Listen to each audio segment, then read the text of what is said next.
میرے احاطے میں ہے.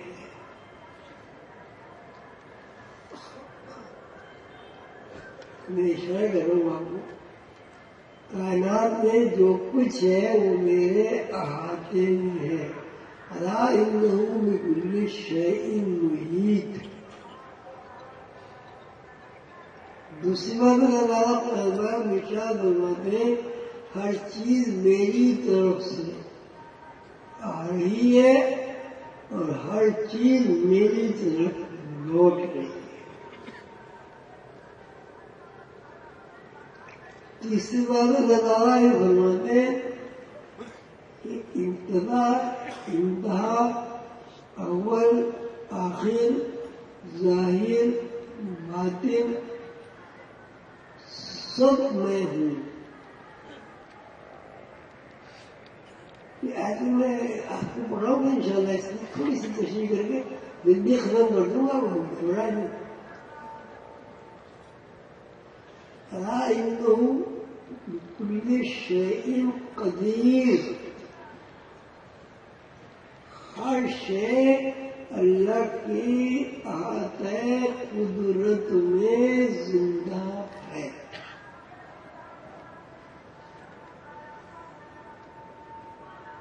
يخرج الحي من الميت ويخرج الميت من الحي. دو دائرے ہیں. ایک دائرے سے ہم زندگی نکالتے ہیں اور دوسرے دائرے میں زندگی داخل کرتے ہیں. يولد الليل في النهار ويولد النهار في الليل. دائرہ میں ہم رات کو داخل کر دیتے ہیں اور دائرے میں سے ہم رات کو نکال لیتے ہیں. یہ بہت ساری آتی ہیں. اب یہ آپ سب لوگ کسی اور کو کہنا ہے کہ اس کو مزید آگے بڑھائے.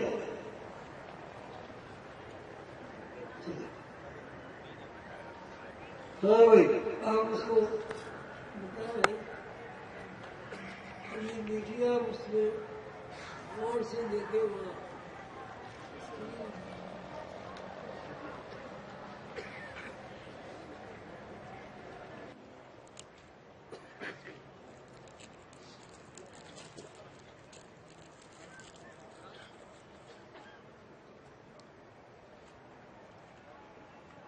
بسم اللہ الرحمن الرحیم. مرشد کریم عظیمی صاحب نے کل ورکشاپ میں شرکائے ورکشاپ کو غور و فکر کے لیے ایک سوال دیا تھا اور یہ فرمایا تھا کہ رات کو اس بات پر غور و فکر کیا جائے اور لکھ لیا جائے. آج ابدال حق حضرت قلندر بابا اولیاء رحمت اللہ علیہ کے 35ویں عرس مبارک پر اس کی تشریح پیش کی جا رہی ہے.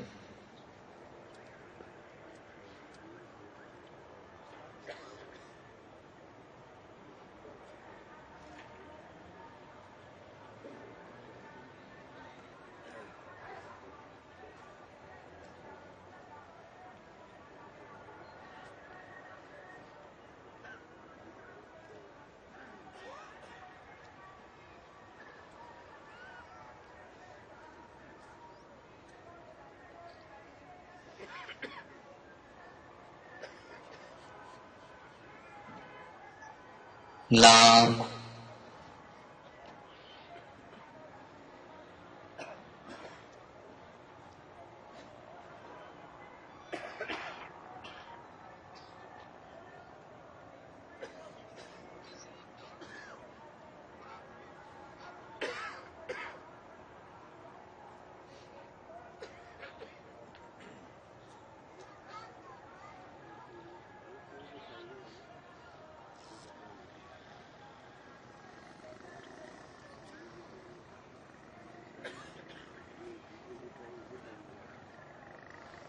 لام میں 8 ٹرائنگلز اور نصف دائرہ ہے.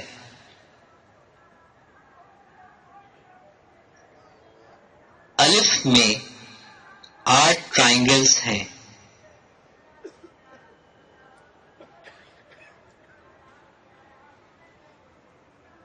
اور نیم پورا دائرہ اور 8 ٹرائنگلز پر مبنی ہے۔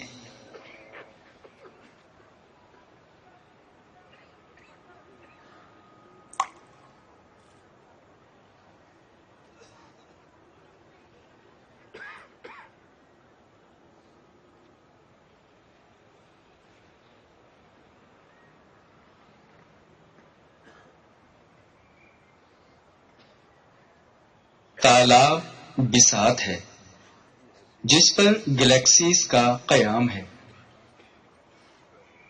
تالاب میں حرکت لائف یعنی زندگی ہے اور لہریں تخلیق کا مظاہرہ ہے، اور پورا دائرہ مظاہرے کا فارمولا یعنی ایکویشن ہے۔ دائرے تالاب پر محیط ہیں، ہر دائرہ پیدا ہو رہا ہے اور اپنا مظاہرہ کر کے پانی میں غائب ہو رہا ہے۔ ناظرین، قدرت کے بنائے ہوئے اس تخلیقی فارمولے پر غور کریں اور آپ کی سمجھ میں جو بات آئے یا نہ آئے وہ ہمیں بھیج دیں۔ ای میل ایڈریس markazi.muraqaba.hall@gmail.com۔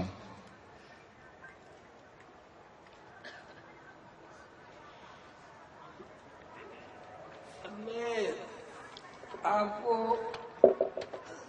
اس کی مثالیں تھوڑی سی بیان کروں گا۔ اس کے بعد یہ کیشن ہے جو تخلیقی کائنات سے متعلق ہے۔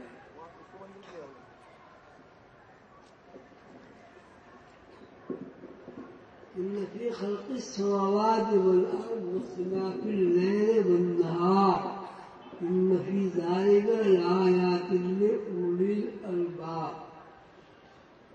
دن رات میں اللہ تعالیٰ نے جو تخلیقی ایکویشن بنائے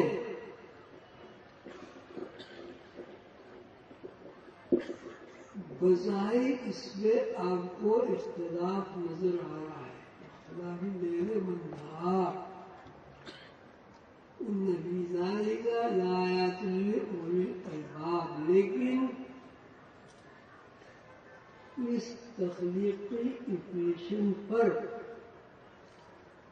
صاحب عقل و فہم لوگ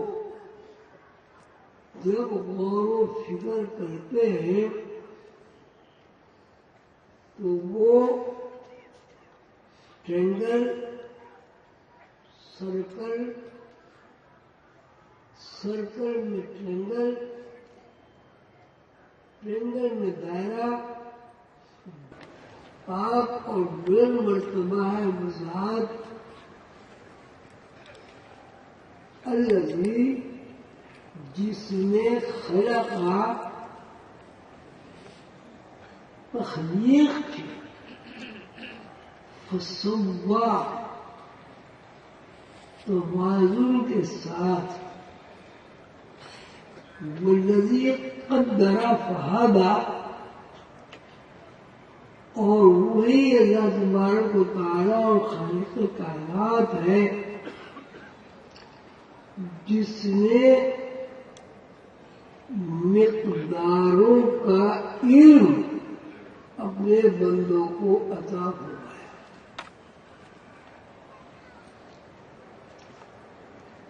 وَسَخَّرَ لَكُم مَّا فِي السَّمَاوَاتِ وَمَا فِي الْأَرْضِ جَمِيعًا مِّنْهُ إِنَّ فِي ذَلِكَ لَآيَاتٍ لِأُولِي الْأَلْبَابِ۔ اور ہم نے تمہارے لیے جو کچھ آسمانوں میں ہے اور جو کچھ زمینوں میں ہے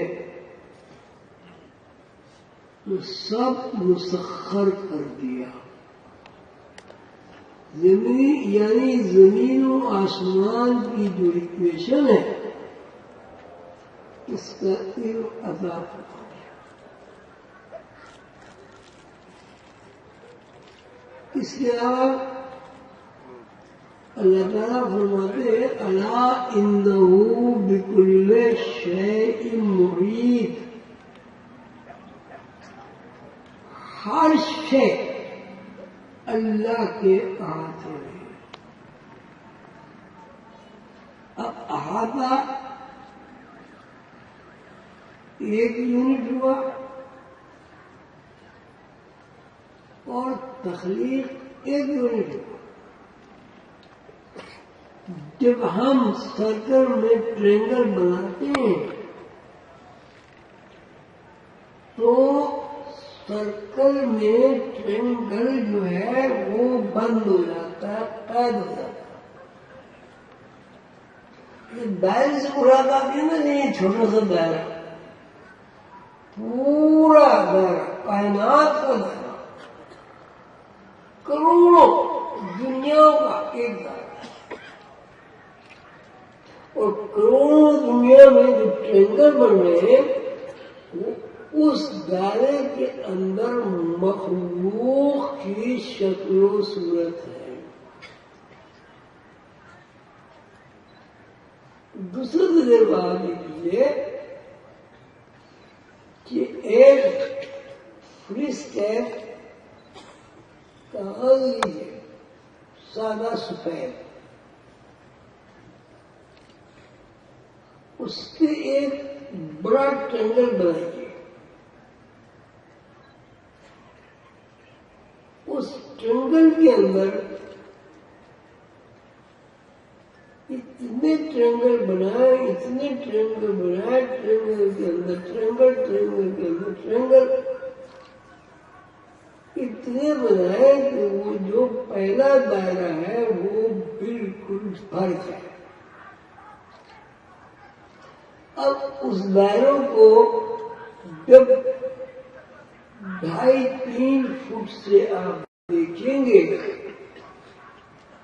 تو اس کا کوئی ایک بھی دائرہ ایسا نہیں ملے گا آپ کو جس میں کسی مخلوق کی تصویر ہو۔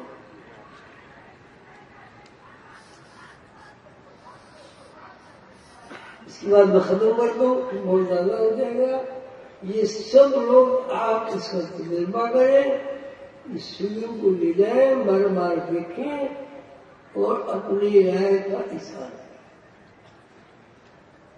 اگر اس سلسلے میں کوئی سوال آپ کے ذہن میں آئے، سمجھ میں آئے یا نہ سمجھ میں آئے، جو سمجھ میں آیا وہ لکھ دیں، جو سمجھ میں نہ آئے وہ لکھ دیں۔ انشاءاللہ ادارہ بہرحال اس سلسلے میں درس و تدریس کے طریقے پر انشاءاللہ رہنمائی کرے گا۔ آپ سمجھدار کا بہت شکریہ، آپ کا شکریہ ہے۔ الحمدللہ میں آپ کے آنے سے بہت خوش ہوا۔ آپ کے لیے میری دعائیں ہیں، اللہ تعالیٰ آپ کو روشن ضمیر عطا فرمائے، اللہ تعالیٰ آپ کو محض دنیاوی علوم کی 4 دیواری میں بند نہ رکھے۔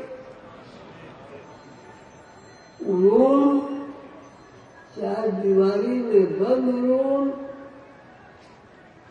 کا فائدہ شعوری ارتقاء تو ہو سکتا ہے، جو انتہائی ضروری ہے، اور جتنا شعوری ارتقاء زیادہ ہوگا اسی مناسبت سے آپ لاشعوری علوم کا کوئی لگا سکتے ہیں۔ اگر لاشعوری علم کا لاشعوری علوم کا آپ کو علم نہ ہوا تو پھر مہر لگ جائے گی شعور کے اوپر، اور اس دنیا کے جانے کے بعد شعور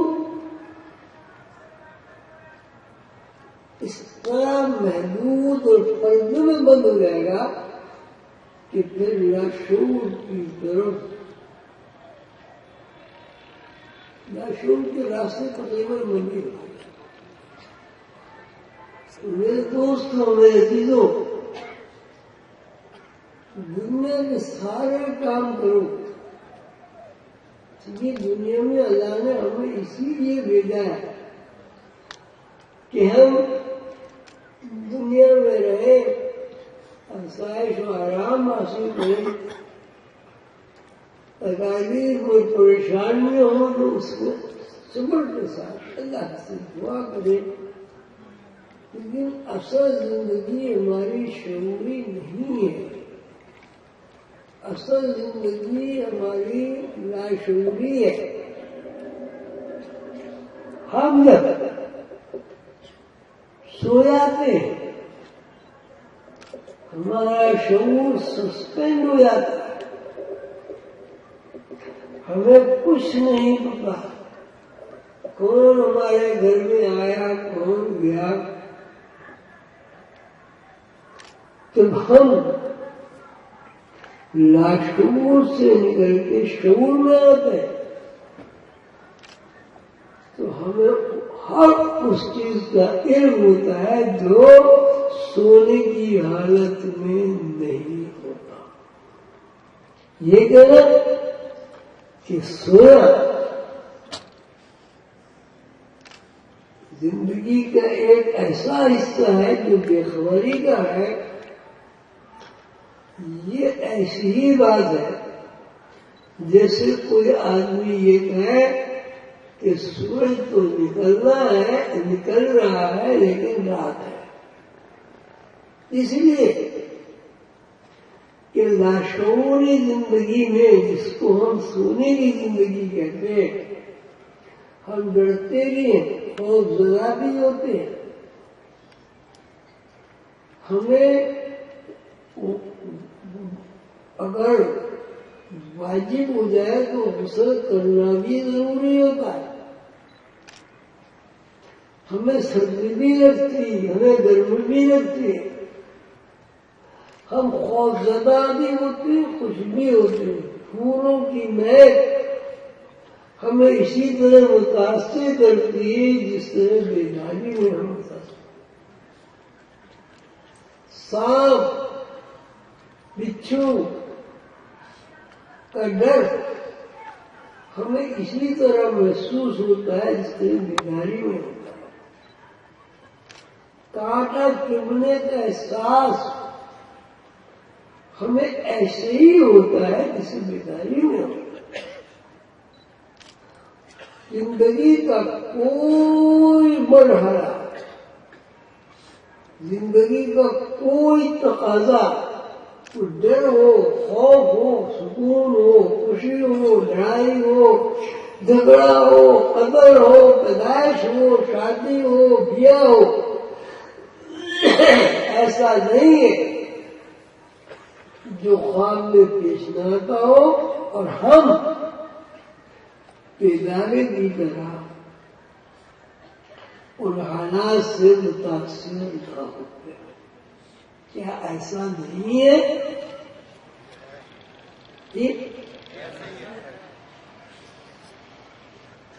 ایسا ہے ہی ہے کا کیا مطلب ہوا؟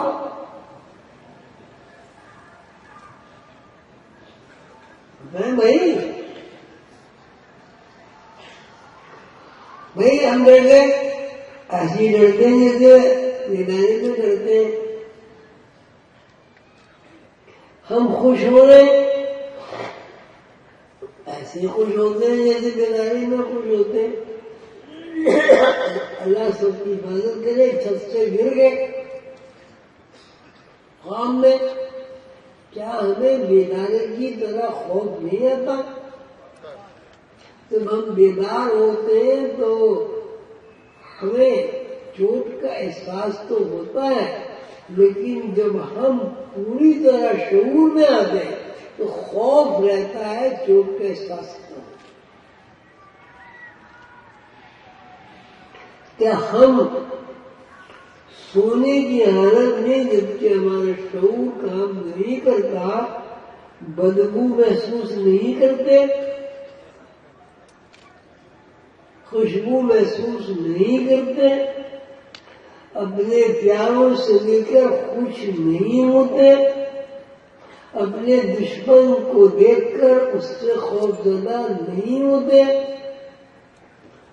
کون سی ایسی گھٹنا جو بیداری میں ہوتی ہے اور اس سے ہم سب متاثر ہوتے لیکن خواب میں سے متاثر نہیں ہوتے؟ کوئی ایک کیفیت اس پورے مجموعے میں ہزاروں میں بتائے، ایک ہے زندگی کی ایک ہے۔ انتہا یہ ہے کہ جنسی تلذذ کی اگر مثال لی جائے تو بیدار ہونے کے بعد کیا آپ پر غسل واجب نہیں ہو جاتا؟ کیوں بھائی؟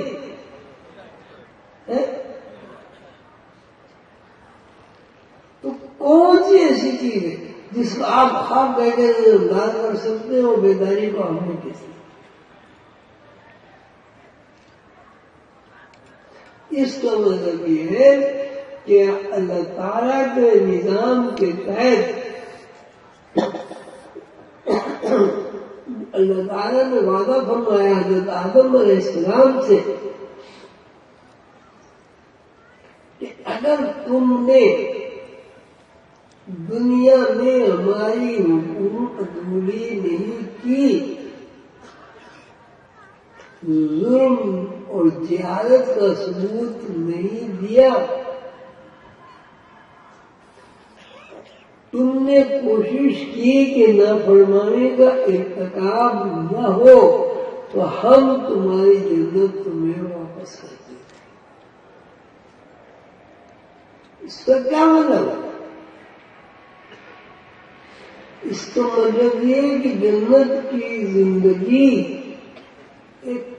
سے نکلنا ایک پاداش ہے، سزا ہے، صعوبت ہے۔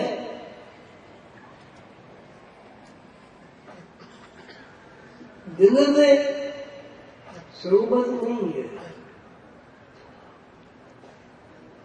جنت سے جب ہم باہر آئے سب سے پہلے ہمارے اوپر جو چیز مسلط ہوئی وہ اسپیس تھی، پھر ہمارے اوپر جو چیز مسلط ہوئی وہ یہ کہ سطر پوشی کا احساس ہمارے اندر پیدا ہوا، اور سب سے بڑی مصیبت جو ہمارے اوپر ہماری خطاؤں کی بنیاد پر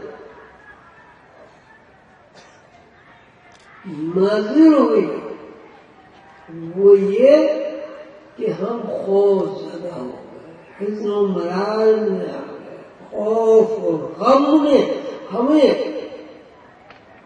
لقمہ سمجھ کر بگڑ لیا۔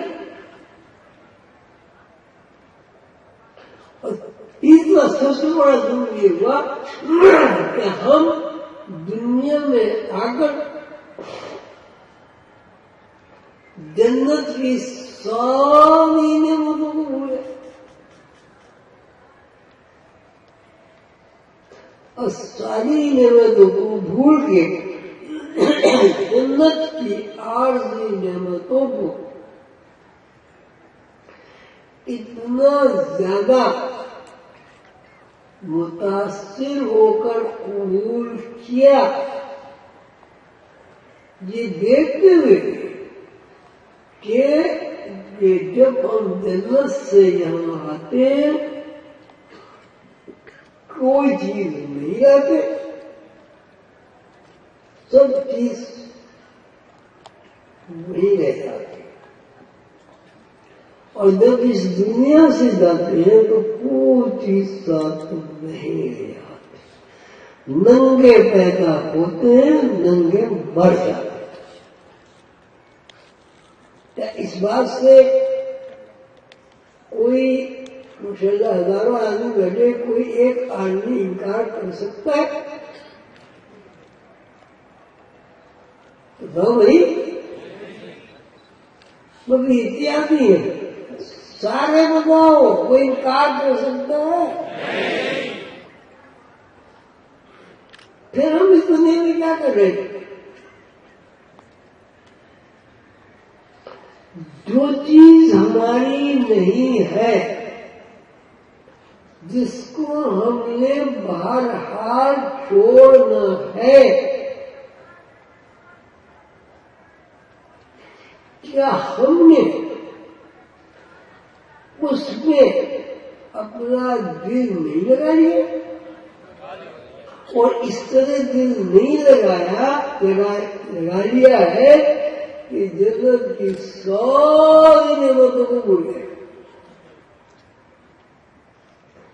اللہ تعالیٰ ہم سب کو توفیق دے، آپ جنت کی زندگی کو کبھی نہ بھولیں اور جنت کی زندگی کے آسائش و آرام کو تلاش کریں اور جنت کی زندگی کے فارمولے ایکویشن کا علم حاصل کریں اور دنیا کی ایکویشن کی مستقل تبدیلی، ظاہر غائب ہونا، اس کی وہ سوچ ہے۔ آپ پیدا ہوئے کہاں سے آئے؟ کہاں سے آئے؟ کہاں سے آئے؟ غیب سے آئے۔ آپ 10 دن کے ہوئے، کہاں گئے؟ 11ویں دن میں آپ کا ظاہر ہو گیا۔ 20 سال کہاں گئے؟ 60 سال کہاں گئے؟ اور آخر میں آپ کہاں گئے؟ تو آپ کی اصل نقل اور اصل وطن اور نقلی وطن کیا ہوا؟ کیا ہوا؟ کیا ہوا؟ تو ہوا غیب میں کہاں سے آئے؟ اب جنت ابھی بھی غیبی ظاہر ہے۔ تو اگر آپ اللہ سے واقف نہیں ہوئے تو جنت کا کوئی جواز ذہن میں آتا ہے؟ زور سے بولو، ہاں یا نہیں؟ بس اللہ تعالیٰ آپ کو خوش رکھے۔ بہت دیر ہو گئی، میں نے کہا تھا 20 منٹ سے زیادہ نہیں بولوں گا۔ اللہ تعالیٰ آپ کو خوش رکھے۔ أعوذ بالله من الشيطان الرجيم، بسم الله الرحمن الرحيم، ألف لام ميم، ذلك الكتاب لا ريب فيه هدى للمتقين الذين يؤمنون بالغيب ويقيمون الصلاة ومما رزقناهم ينفقون والذين يؤمنون بما أنزل إليك وما أنزل من قبلك وبالآخرة هم يوقنون أولئك على هدى من ربهم وأولئك هم المفلحون إن رحمة الله قريب من المحسنين